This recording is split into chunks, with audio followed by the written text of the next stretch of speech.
Hello everyone, and welcome to Classic Gaming Today, where we take a look at the gaming experiences of the past through the eyes of the present. I am your host, Tony, and today we celebrate our 1 year, sort of, anniversary, in that this is episode number 50, and we have decided that every 50 episodes we will celebrate 1 year. Basically, just to keep things a little bit easier from a bookkeeping perspective and just to kind of have an easier milestone to keep track of. So every 50 episodes, we will celebrate that past year's worth of podcasts. And this being our first one, I wanted to do something a little unique. So today, we are going to rank the top 10 entries in our Pantheon of Classic Gaming. So for anybody who may not know, one of the things that we do with every single one of these episodes is we go through a game, we talk about their historical perspective, where it sits in overall history, and then we do a pseudo review kind of section where we talk about graphics, sound, music, narrative, and story, if the game has one, playability and controls, and the overall feel, as far as what the game feels like to play today versus when it may have been released however many years ago. We do all of that to reach a verdict and assign each game to one of several categories, with the very top one being the Pantheon of Classic Gaming. So if a game reaches the Pantheon, it is a certifiable classic. You should go out and play that today. And normally, most of these episodes, I go through a very traditional introductory kind of segment that I explain all of this stuff to any of our newer listeners. Today, since it is an anniversary episode, and because we are deviating from the classic formula, we're going to do things just a little bit differently. So, I am going to go through every single one of our Pantheon entries, give a little bit of stats, some metrics around the first year of the podcast, and then we are going to go and rank the top 10 in the Pantheon. And I do want to just mention one thing real quick. This is the top 10 as of today when I am recording this episode. As I'm sure many people go through the same kind of thing. Your opinions change over time, and this is my opinion after looking back over the last year's worth of podcast episodes, looking at all of our entries, and then thinking back to how I felt when I played each of those games, and then ranking the top 10. We do have over 10 entries in the Pantheon, and the fact is, if a game is in the Pantheon, you already know it's a great experience. So this is like ranking the top all-stars on a baseball team, or this is like ranking the 1992 NBA Dream Team from the United States that ended up winning the gold medal. It's like, how do you rank people or things that are absolutely all-stars to begin with? Well, I mean, certainly you can, and that's what we're going to do today, but that in no way diminishes all of the other games that are in our Pantheon. They are all great experiences, but I thought it'd be fun to do a little bit of a top 10 list kind of thing because I actually like top 10 lists. That's one of my guilty pleasures whenever I'm looking for something to do on YouTube. A lot of times I'll go to top 10 blah, blah, blah, and usually it's something about video games. Anyway, we are going to get started. So before we get into the top 10 list, I do want to run off the list of what our current Pantheon of Classic Gaming looks like. So for anybody who would like to play along and see how your opinions either align or differ from mine, these are the games that are in our Pantheon of Classic Gaming as of year one of the podcast. And just from a numerical perspective, we have talked about 53 different games over the last 49 episodes because there were a couple of episodes that we did some multiple games and included multiple games in. So this is the list of Pantheon entries. There are 20 games out of those 53 games made it into the Pantheon of Classic Gaming, which basically means we've been picking a lot of good games to go through over this first year, and I'm excited about that. It was a really fun experience. So, in chronological order, meaning chronological order as far as when the podcast episodes came out, our current Pantheon of Classic Gaming is Lemmings, Neo Turf Masters, Out of This World, Donkey Kong Country, Chrono Trigger, Doom, Quake, Daytona USA, Streets of Rage 2, Super Mario Land 2, Contra, Star Fox, Who Shot Johnny Rock, which I know is probably a surprise to many of you, The Legend of Zelda, The Dig, Super Mario Kart, The Operative No One Lives Forever, Toonstruck, Sonic the Hedgehog, and Metal Gear Solid. So those 20 games, those are the ones that we are going to be ranking and picking the top 10 out of. And I fully anticipate doing something similar like this every time we hit one of those 50 episode milestones. And the Pantheon is just going to continue to grow, which means the competition gets fiercer every single year. So I am excited about that. I hope you guys are excited for a little bit of a change of pace and just having some fun with this episode, because it's absolutely not going to be one of the more serious or educational episodes. This is really all about our own nostalgia for this podcast over the last year. Before we get to our top 10, though, I do want to talk about how you can reach me if you feel so inclined. I have a Twitter account with the handle @ClassicGamingT. I have an email address, which is classicgamingtoday@gmail.com. And I also have a Discord server. The link is in the show notes. Discord is the best way to get in touch with me and the rest of the podcast community. And it's also a place where we have a ton of fun every single day. We have a lot of great discussions. Every weekend, we do a different weekend gaming challenge. There is an official leaderboard and there will be prizes. We're currently in our season 0, so to speak, which basically means this is the start of these challenges. Season 0 runs through October 1st. So if anybody feels so inclined to get engaged in that activity, come out to Discord, join in. It's definitely a good time. And I do want to mention there was a shakeup to the leaderboard this past weekend, because not only did we have our weekend gaming challenge, but we also identified our new game of the month for September. That is Pilot Wings, and that came with its own challenge. So at the end of the weekend, our leaderboard has been shaken up a bit. At the very top is ISO with 15 total points. He got 4 different points based on the weekend gaming challenge, and he did complete the Pilot Wings monthly challenge all the way at the beginning of the month. Absolutely crazy. That was worth 10 points. So he is currently in the lead with 15. Then we have Bookie Gnu, who has 6 total points. He got 3 points over the weekend as well. This past weekend, we had a little bit of a variety challenge. It was all about cats and dogs. And Bookie went out there. He did 3 of the, I'll say, individual point challenges.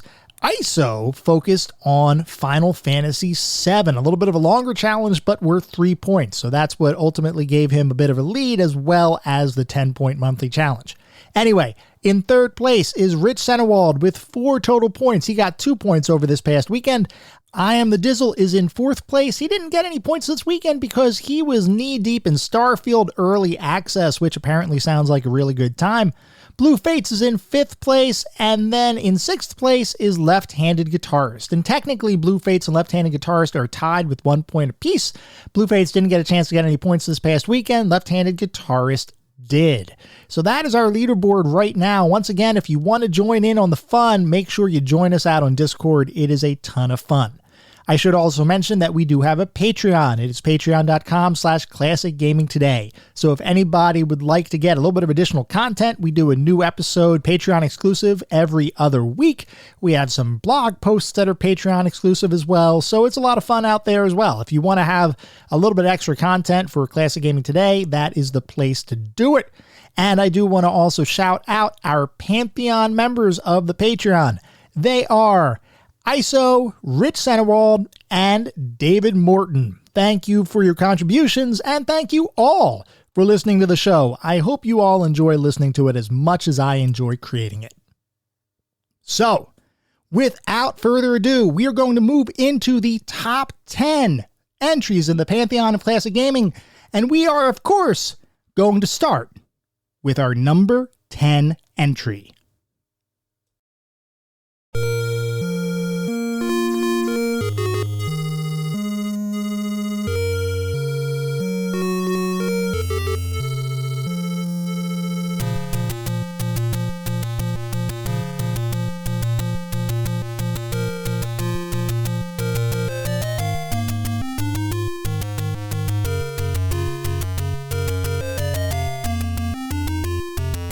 What can I say about The Legend of Zelda? What an absolute behemoth classic of a game. I remember when I was a kid playing The Legend of Zelda, and I remember going through, and I never played the second quest when I was younger. I only focused on the first quest, and even the first quest was challenging. But I remember keenly one specific situation that happened, which is kind of comical now because kids do weird things. But I was a kid, I was playing the game, and I got up to the dungeon in Zelda where the map looks like a face with like almost like a skull with eyes and a nose and things like that. And I actually called the Nintendo Game Counselor hotline, which was 1-206-885-7529. Standard dialing charges apply, I guess. But I didn't have to worry about that. My parents paid for that one. But regardless, I used to call up the Game Counselor line a pretty good amount. And I called them one time not to ask for a hint, but to just call them and tell them, hey, did you know that this dungeon in The Legend of Zelda looks like a skull, looks like a face? And the guy on the other end of the line, I mean, he's a total pro. He basically said, yeah, oh, that's great, kid. You found something out. Now, of course, they have strategy guides for all this stuff, and they're probably like, what the heck is this kid talking about? But it was something super fun. I just loved The Legend of Zelda, and I loved playing The Legend of Zelda. It was one of those experiences that was totally unique and different than anything else I had played at the time. And even replaying it for this podcast, it's still a really good game. I mean, the whole thing is designed really well. There are some frustrations, especially with the second quest, which I did not try. Like I said, I didn't really play the second quest at all when I was younger, though I think I did at one point create a saved game with that basically started right at the second quest by entering, I believe, Link as the character name. I think that's the right name to start the second quest. It's been a little bit since we've talked about Zelda, so my memory's just a teeny bit fuzzy. But I did try that out. I probably played around a little bit, but I never tackled it in earnest. I was solely a first quest kind of guy back when I was a kid. Playing the second quest for this podcast, ooh, it's a little brutal. Not so much just the reorganization of the map and the different dungeons, the way the layouts are, but just the fact that some of the enemy types and enemy configurations are just really challenging. And in some cases, borderline a little unfair-ish, to me at least. I know a ton of people love the second quest. I'm not the biggest fan of second quest in Legend of Zelda, but regardless of that, The Legend of Zelda as a total package is an amazing experience. And the fact that there was this whole hidden second quest after you already beat this gargantuan for the time game, and you have an entire other quest to go through that is as big as the original, just shows the kind of ingenuity that went into creating that game. The Legend of Zelda is absolutely a top game of all time. It's telling, though, that the rest of our Pantheon is so good because Zelda comes in at number 10 in our current Pantheon of Classic Gaming. How many games could actually be better than The Legend of Zelda? Well, we are about to find out as we move on to our 9th entry in our Pantheon of Classic Gaming. This is number 9.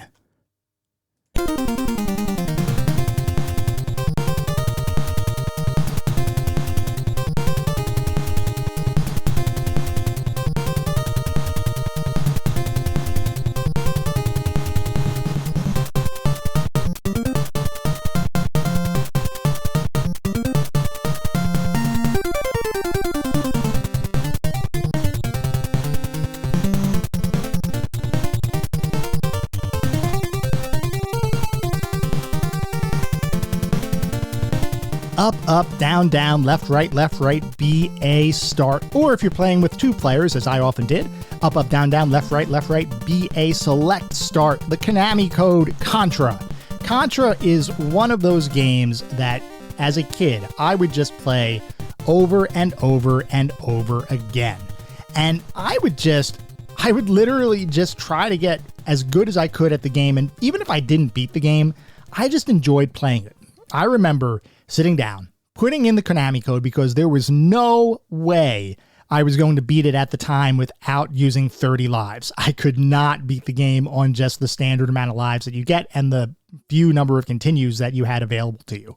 But I would sit down, I'd put in the Konami code, I would grab my ultimate NES joystick controller thingy with the kind of arcade joystick and A, B buttons on the left and right side and a toggle or a dial that would allow you to put on turbo for each of the buttons. I would turn the turbo up on the shoot button and I would go to town. And it was just such an amazing, fun experience.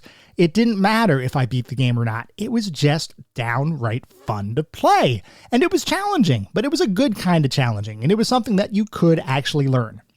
When I sat down to play the game for this podcast, I was determined to beat the game as it was originally designed. And I know you could argue, well, hey, the Konami code is part of the game to begin with. So it is originally designed with the Konami code. You could use it. But I wanted to try to challenge myself to beat the game with using only the default number of lives and continues. And over a period of around 8 hours, I trained up, I tried to get pretty good. I determined or got my muscle memory back from when I was a kid. And I did eventually beat the game as it was defined in its default state. And I felt so good when I beat the game. It was just so much fun. It was even fun today. And it's one of those games, Contra is one of those games that has literally not aged. You can sit down and play it and it feels modern almost. It's not like the controls are deprecated. It's not like the graphics look bad. The graphics look like any other retro-inspired title that might be a modern game today. That's how good it is. It just is very appealing to play. It's very fun to play. It is a challenge. And I will admit that if you're not ready to put in some time to learning the game, learning where the enemies spawn, learning where the power-ups are, because the power-ups are a big deal in Contra, especially the spread gun, which is my personal favorite. But if you don't take the time to learn all of that, you're probably going to have a little bit of a difficult time. And like I said before, you can still play the game and have fun without having to beat the game. And you could sit down, let's say you make it to level 4 or level 5. Big deal. That's still awesome and it's still fun. You could also play it with save states if you want to emulate and just try to make the game a little bit easier on yourself. Give yourself some of the creature comforts that we may enjoy today that may not have been part of the original NES kinds of releases that came out years ago, 30 plus years ago. That's totally fine too. I mean, it's one of those things where you can basically make the game what you want it to be. Regardless of how you make it, the game is just simply fun and it deserves its spot in the Pantheon, and it absolutely deserves its spot in our top 10 list. But there are 8 other games that, at least today, I'm thinking are a little bit better than Contra. So we're going to go on to our 8th entry in the list right now.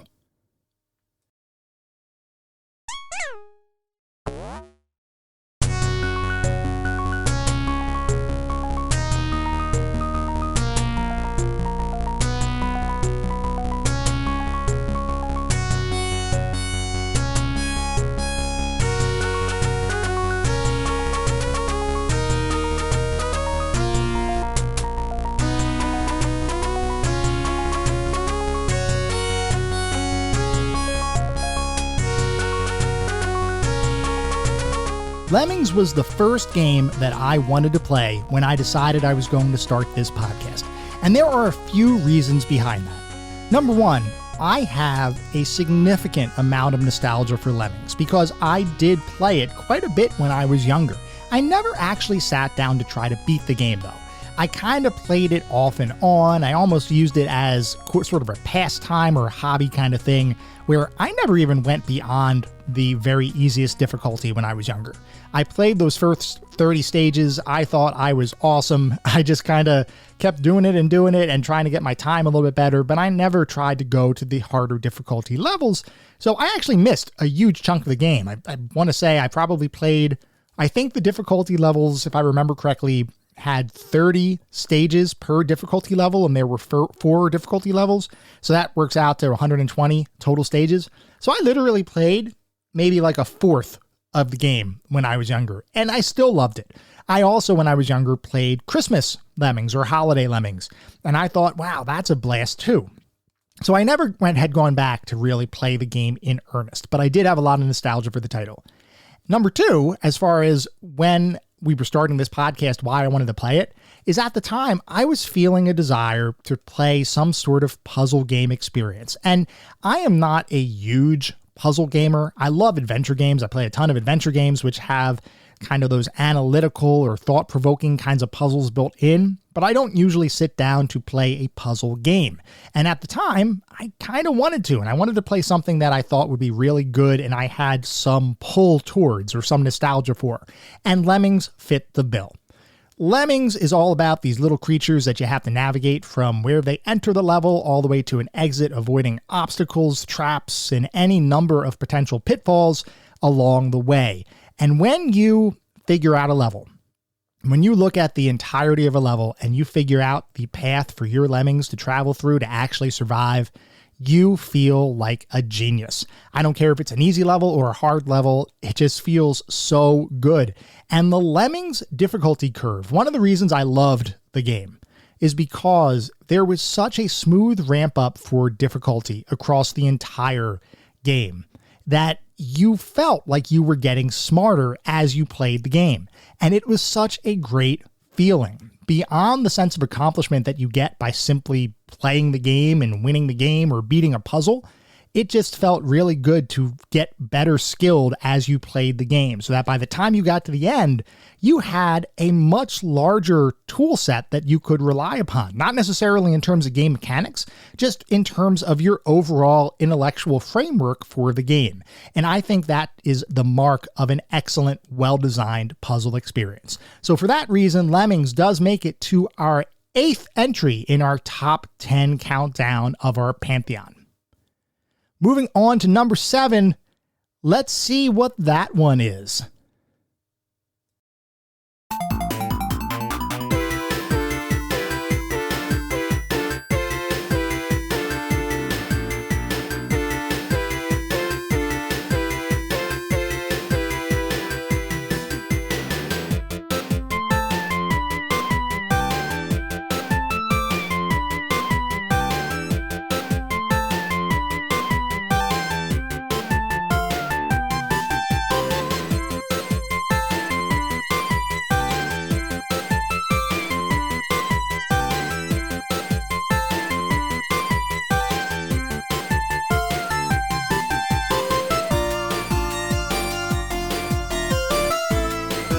I'm going to venture a guess and say that Sonic the Hedgehog pretty much needs no introduction.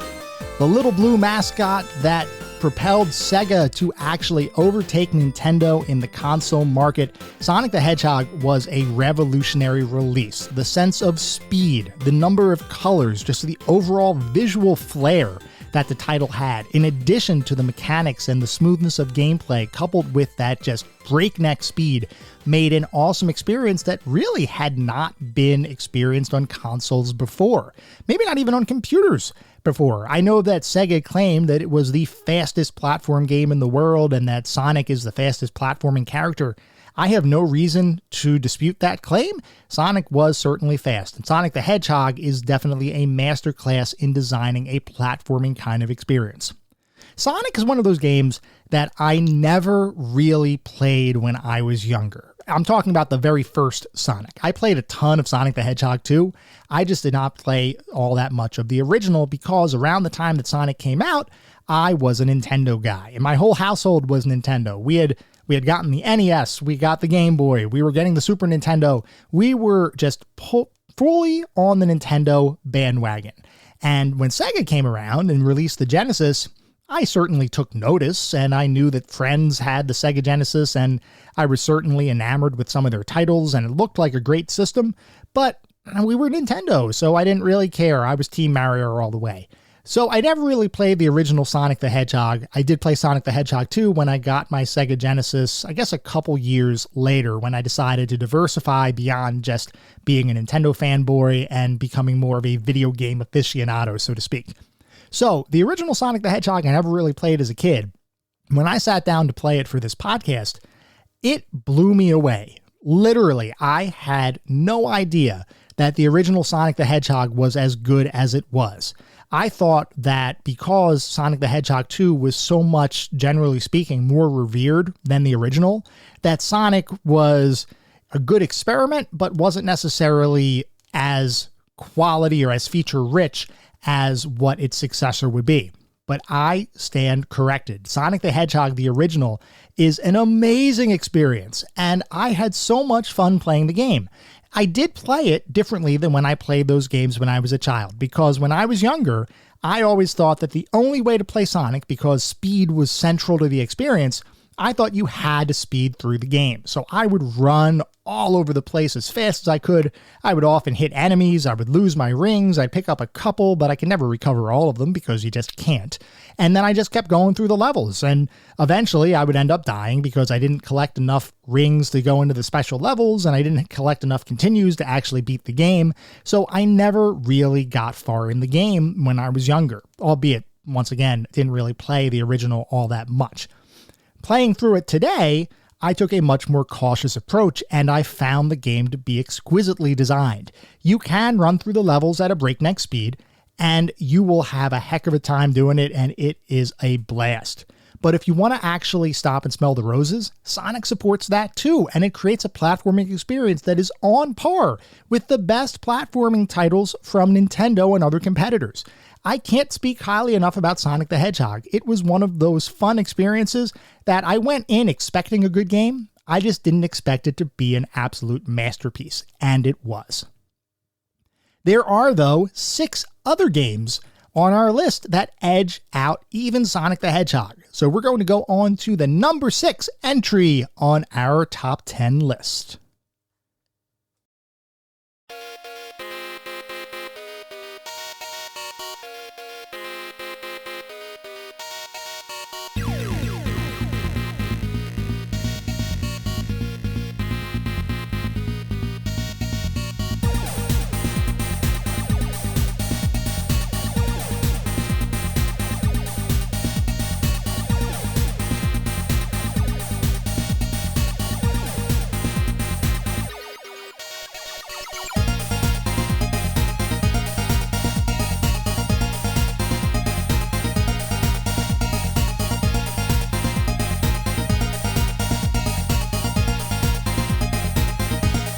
I'm going to be totally honest when I say that Streets of Rage 2 surprised the heck out of me. I had always heard that Streets of Rage 2 was one of the best games of all time. Not just one of the best beat-em-up games, one of the best games of all time. And I sort of sat back and I was kind of smug about it. And I thought, oh, sure, Streets of Rage 2, I'm sure it's great. Yeah, it's a Sega exclusive. That's fine, whatever. I've got my Final Fight over here. I don't need to worry about any Streets of Rage 2. Well, when I finally sat down to play it, because I had never played Streets of Rage 2 before I played it for this podcast, when I sat down to play it, I was met with an experience that I just could not believe. Streets of Rage 2 is, in fact, one of the best games ever made. Bar none, doesn't matter what genre. And there's a few reasons why that is.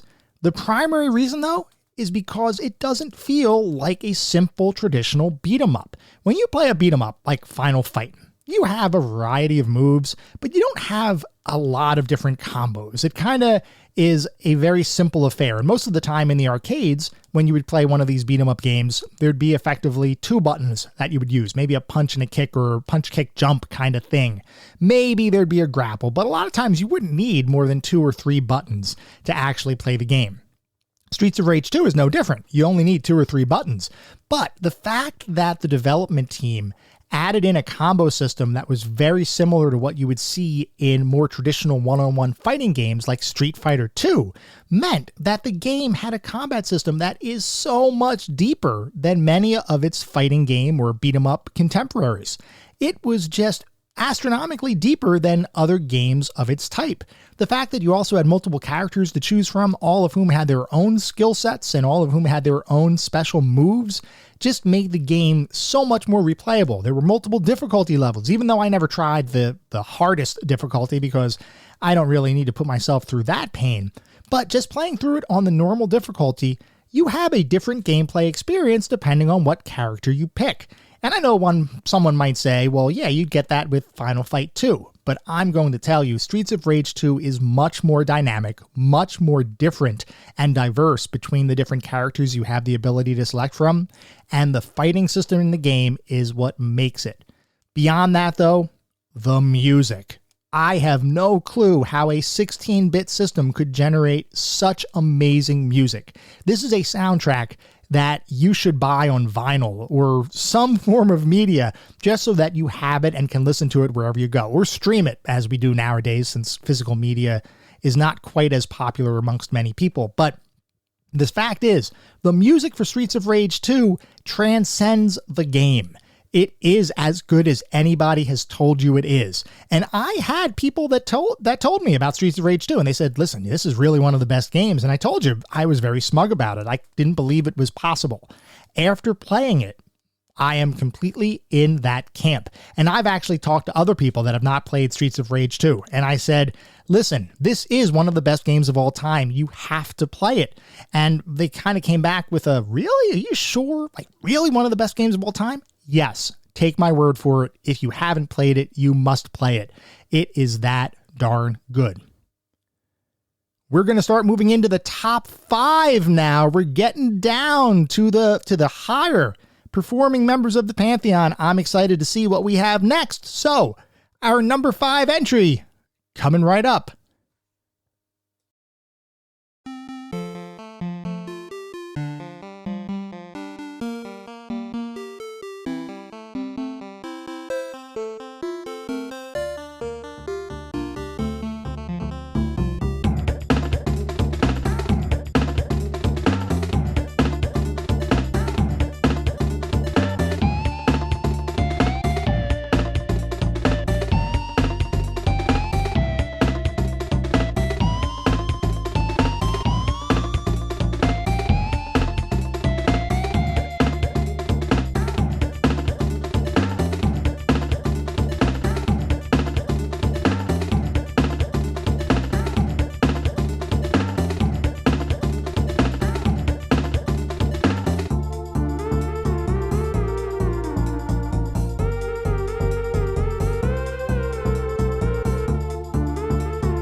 When Nintendo released Donkey Kong Country, the entire world was turned upside down for me.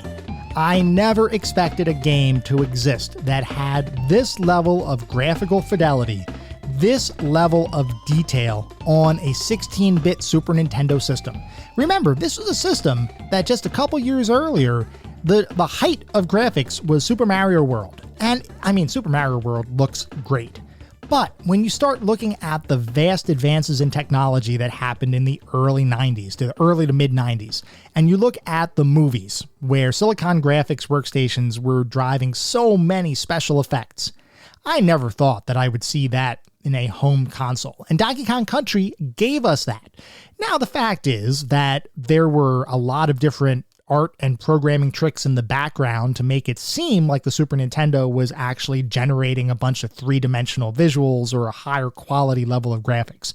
In reality, everything was still sprite-based. It was just pre-rendered, which was, quite frankly, an ingenious move by the development team to make it feel like it was that much more detailed of a game than what it actually was able, or that the Super Nintendo was actually capable of delivering.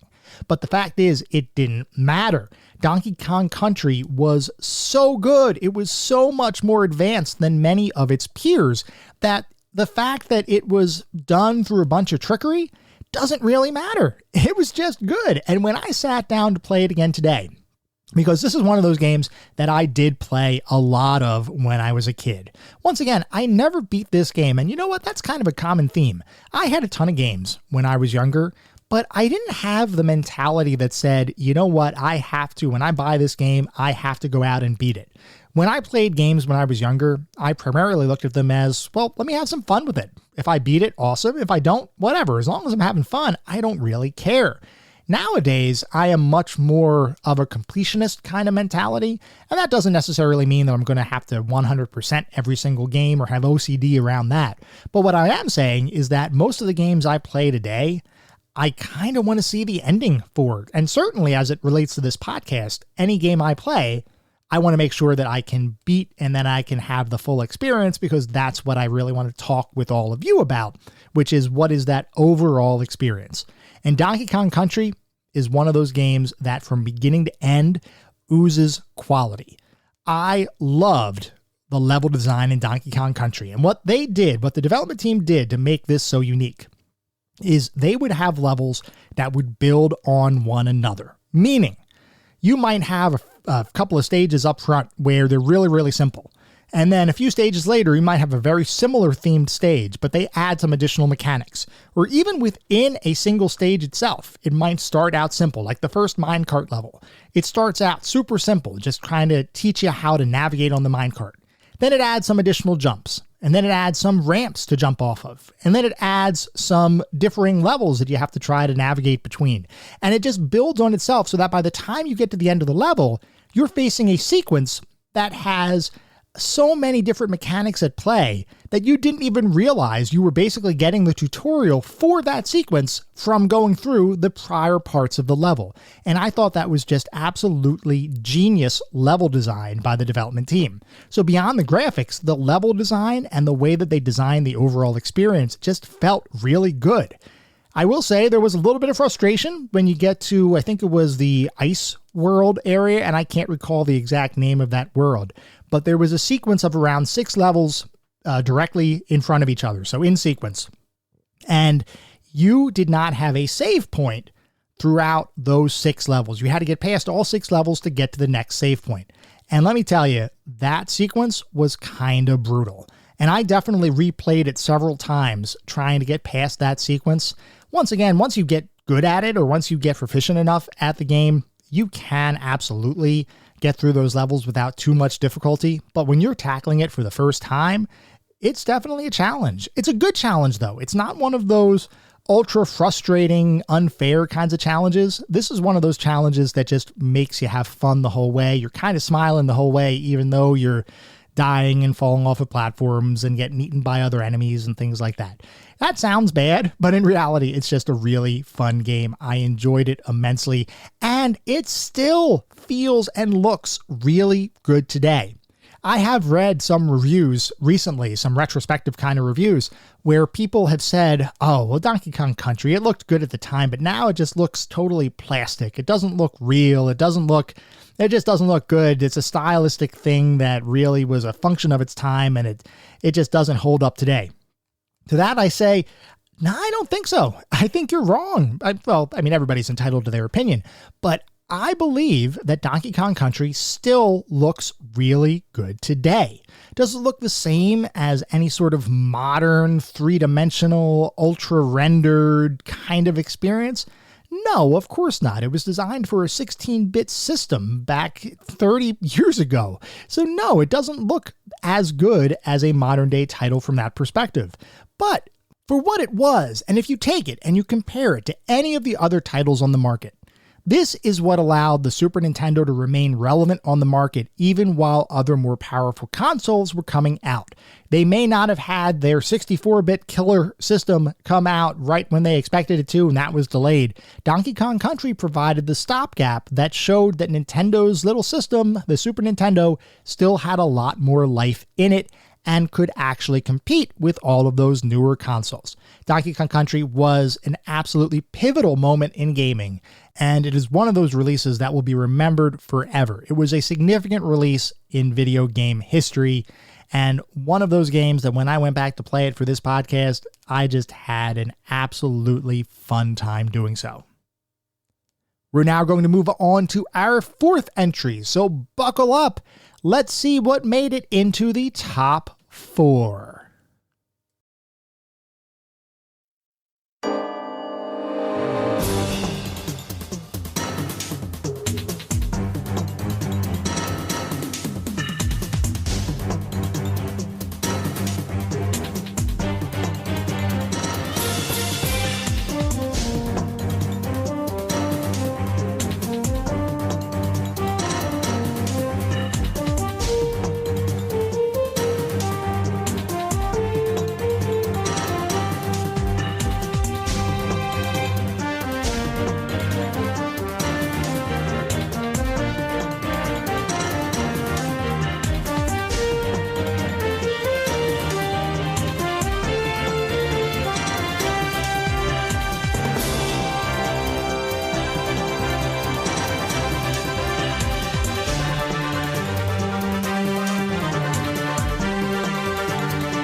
Have you ever played a game and thought, oh my God, I feel like I'm in a movie?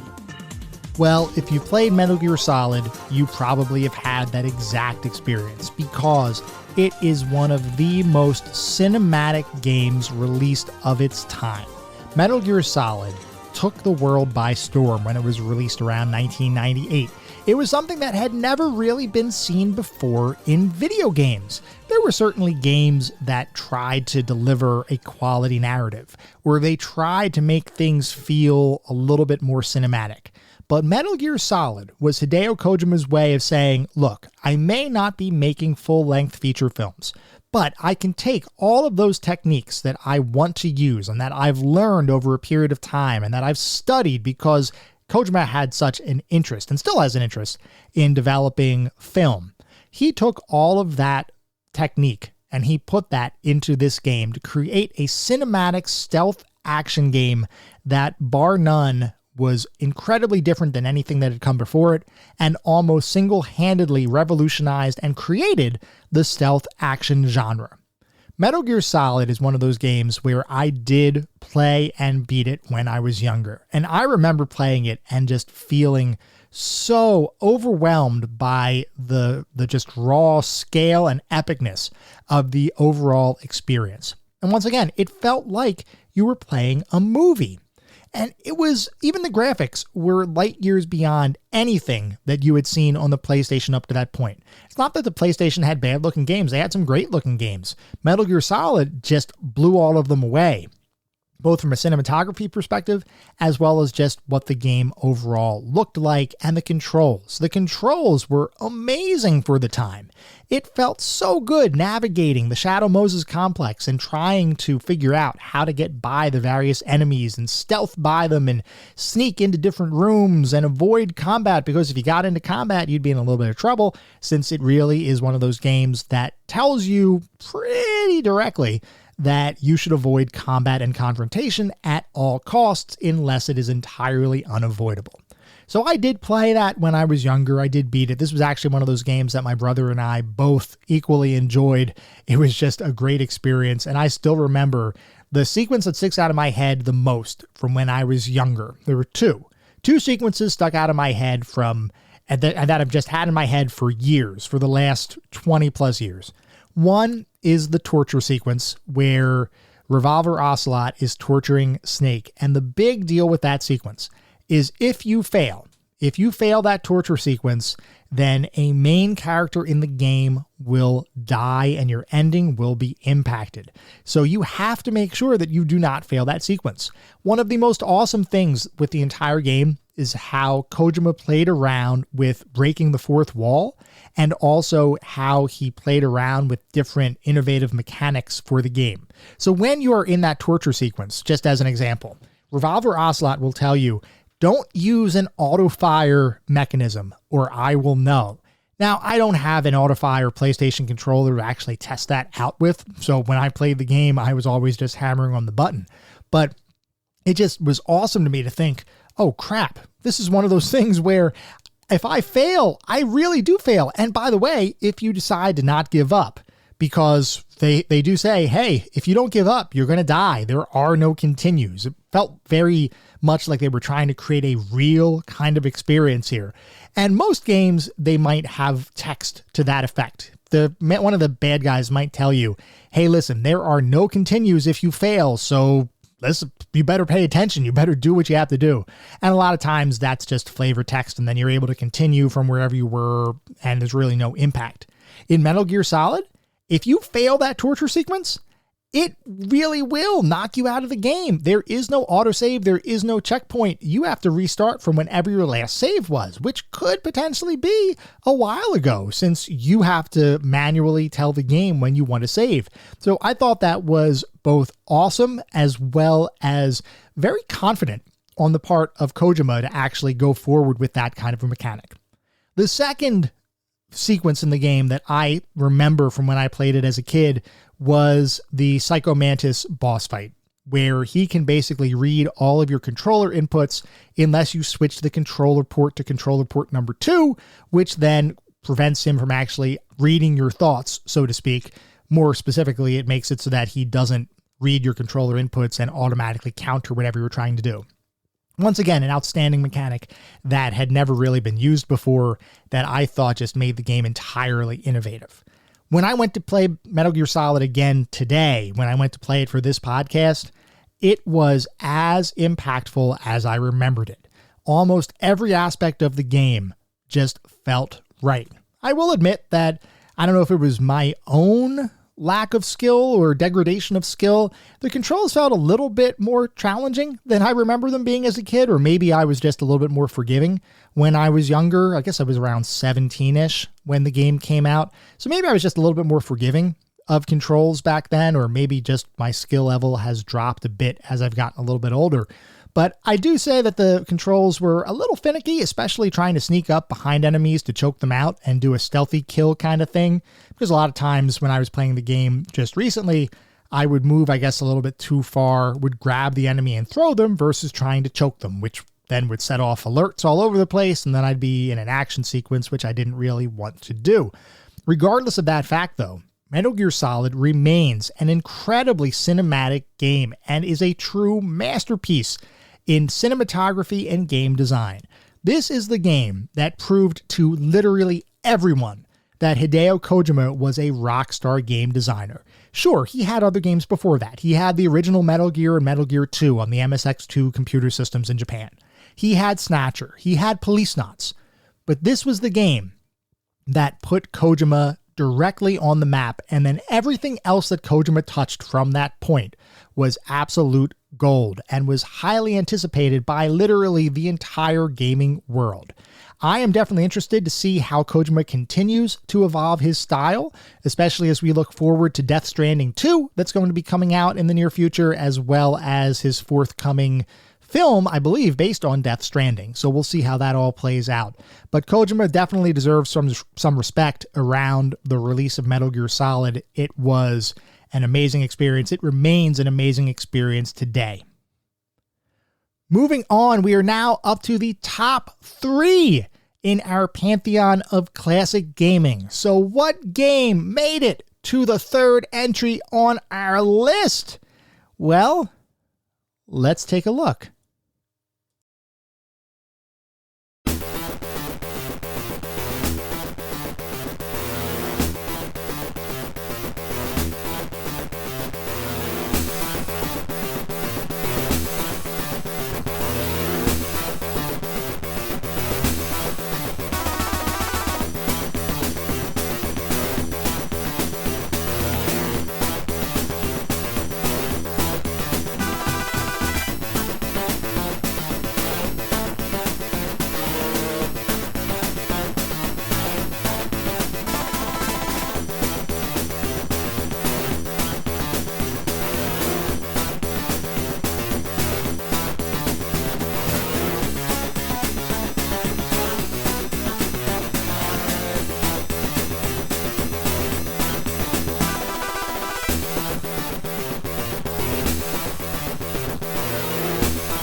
The opening riff to the first stage in Doom, the first map in Doom, is probably one of the most iconic songs in video game history. I cannot think of a single person who I could probably walk up to anybody on the street, just randomly, and say, hey, do you know what the Doom Episode 1 Map 1 song is? And I can almost guarantee you that a good portion of the population is going to be able to hum that song directly, because it is that iconic, and that was just the introductory piece to what was the true originator and father of many of the first-person shooter mechanics that would become pervasive across the entire industry just a short time after its release. Now, sure, there were first-person shooters before Doom, primarily Wolfenstein 3D, which was another id Software release that came right before Doom, but there were others across video game history. What Doom did, though, was it created such a combination of speed, high-quality graphics, and visceral gore and visceral action that it was unlike anything that many people had played up to that point. And for me, Doom holds a special place in my heart because it was the very first computer game that I ever bought. So here's the story behind that one, and I can't recall if I relayed this during the Doom episode. I probably did, but bear with me. So I had just gotten a multimedia capable PC, a Tandy 486SX 25 megahertz with, I believe, 4 megabytes of RAM and some paltry hard drive.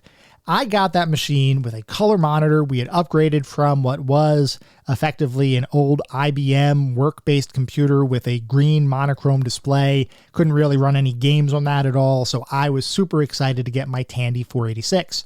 I got home and didn't have any games for it. It did come with a copy of San Diego Zoo Presents the Animals, which was a really cool multimedia zoo kind of experience, and I loved just messing around with that and listening to the different animal sounds and playing videos of the animals because I never had that, and I didn't realize that computers could actually do stuff like that. So we have this computer, and one night my father came home with a cardboard sleeve, and I looked at the cardboard sleeve and it said Doom across the front of it. It was the Doom shareware, and I had no idea what the heck shareware was back then. I didn't really know all that much about computer gaming because I was relatively new to the whole computer gaming scene, having just gotten a gaming-capable PC a very short time before. So I looked at this disc. It's 3.5-inch floppy. And I thought, well, what the heck is Doom? I turned over the cardboard sleeve. I looked at the back of the box and it looked kind of cool. I had never seen a first-person shooter before. I didn't even know what the heck it was. So I popped the 3.5-inch disc in the drive. I'd go through the installation. I start up the game, and then I hear that very first Episode 1, Map 1 sound, the music, and I thought, whoa. This is going to be something special. And then I sat down and I played through the entire shareware episode probably over the course of a night. I was probably a zombie for school the next day because I was just so enamored with the game.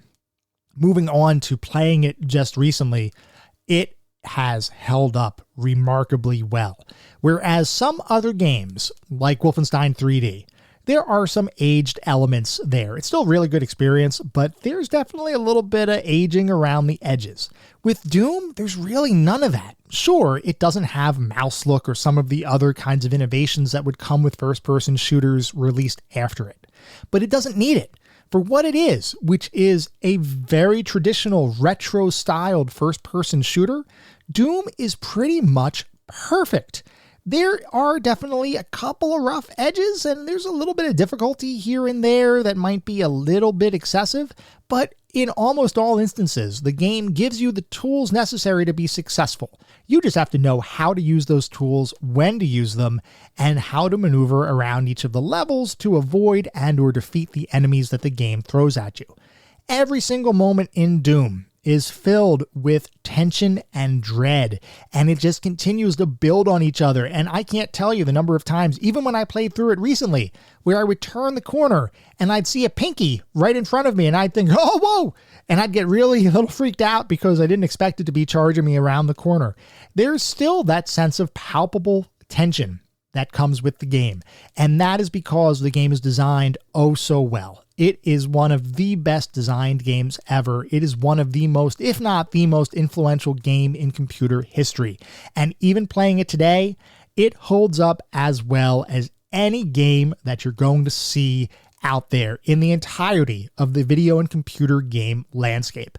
Doom is that darn good. It is that darn important. And if you've never played Doom, you have to play it. This is one of those games you absolutely have to play. You have to experience it.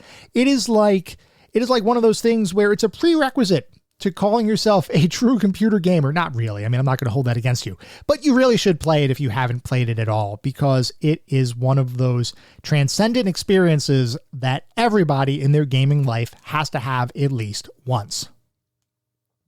We're going to move on to the top two. We're getting down there. I wonder if your game in your personal Pantheon is still on the list. Our number 2 entry in our top 10 rank of the Pantheon of Classic Gaming is coming right now.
This one is a total shock to me.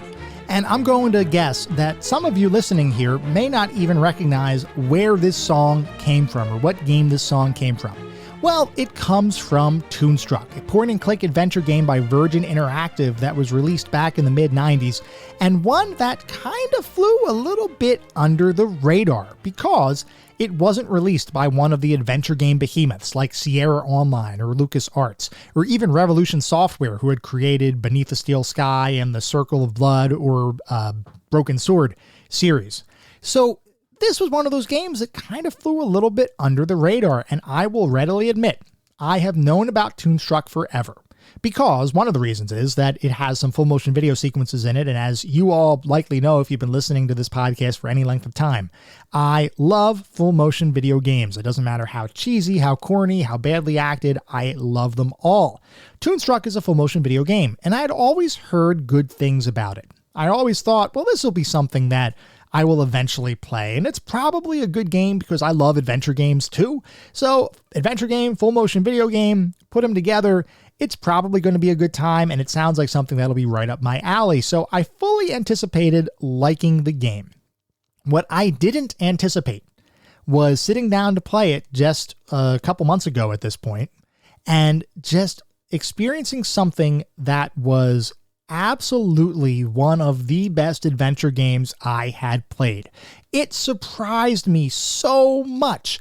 It's kind of like a LucasArts styled game in that you have a number of different comical elements, but the comedy here is so much more mature than what you would see in the typical LucasArts adventure.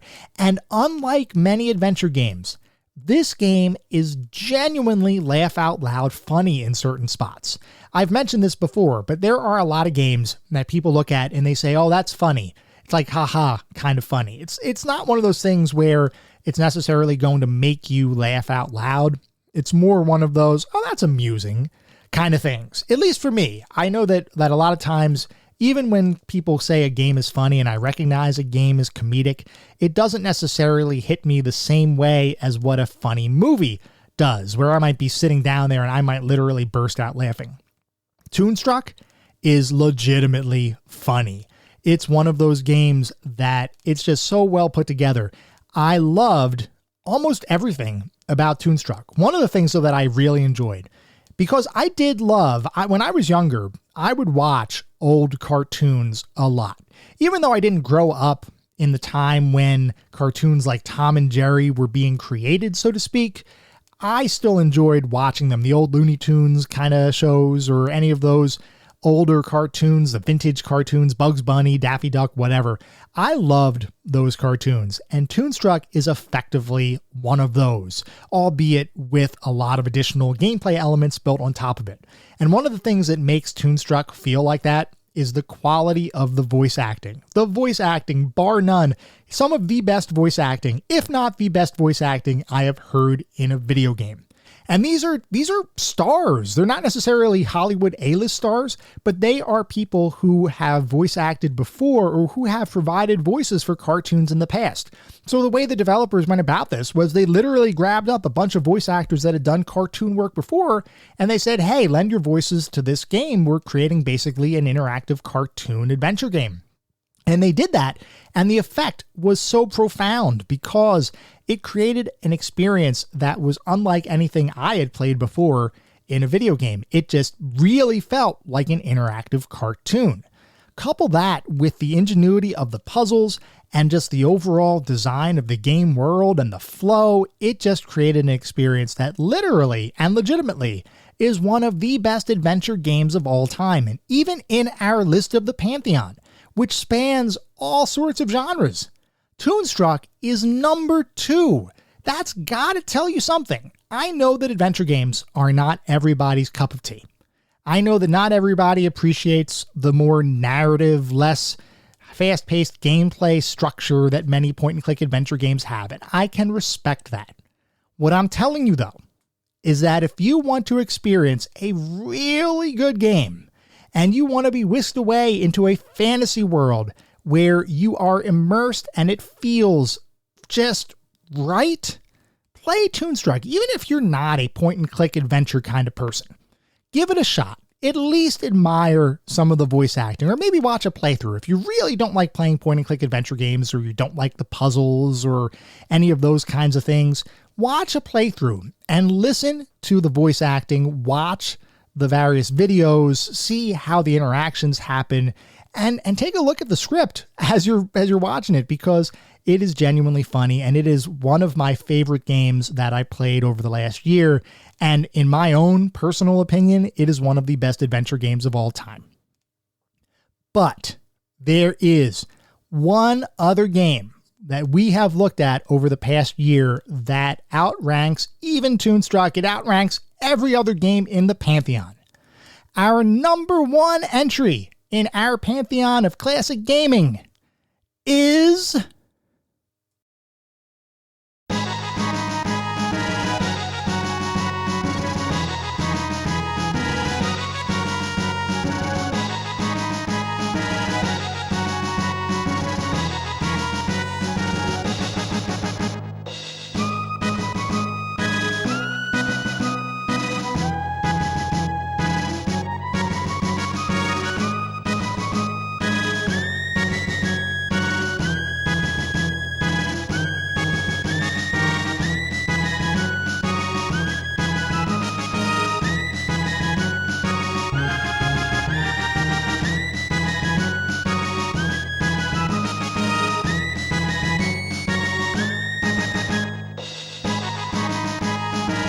I don't know if anybody is going to consider this a surprise, because Chrono Trigger is one of those games that is almost universally loved and praised as one of the best 16-bit role-playing games of all time. And even beyond that, just one of the best role-playing games of all time. And it is not hard to see why, because every single aspect of the game, every bit of the experience is a significant level of quality above most of its peers. Chrono Trigger is one of those games where when you play it, you are whisked off to another world and you have just this feeling of awe as you play the entire game. It's a time-traveling adventure where the actions that you do in one time period will impact other time frames as well, and you can really see your impact on the rest of the game world. What really brings it together, though, is a few different things.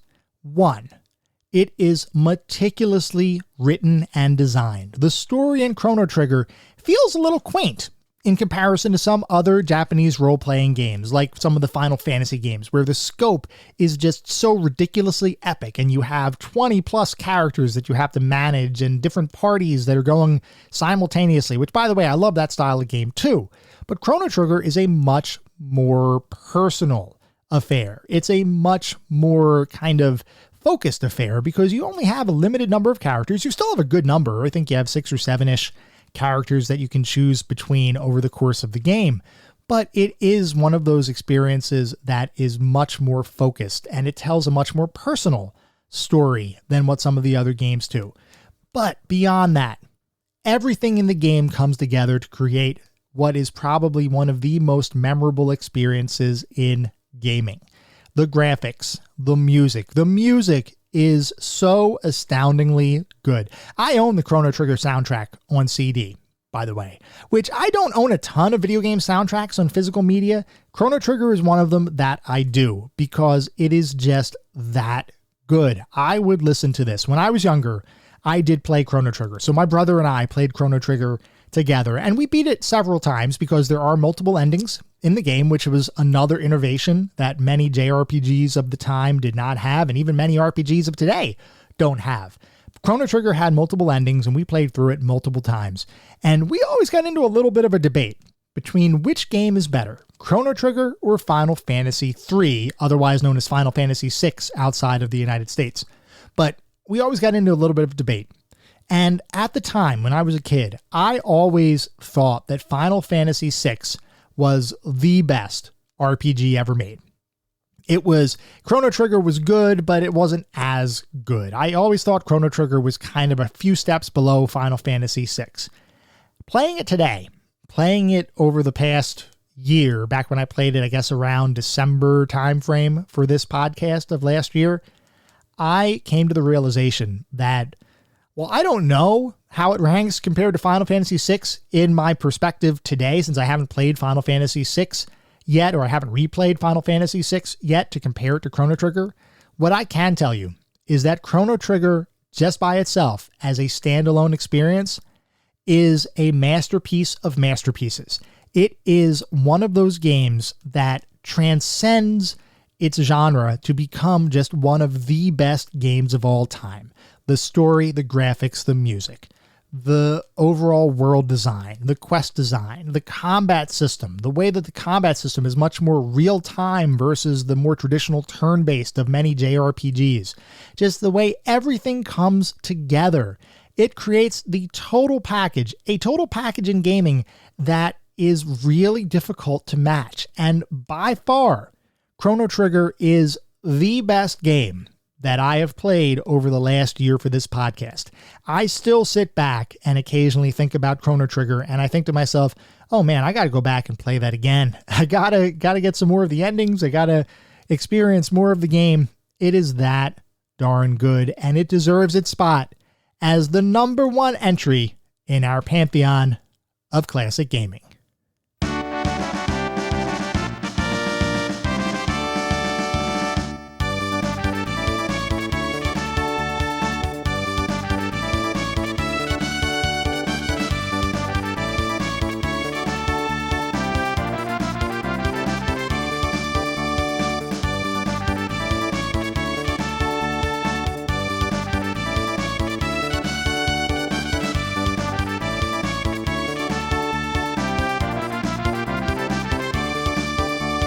That was our episode focusing on our 1-year anniversary and our current top 10 ranking of the Pantheon of Classic Gaming.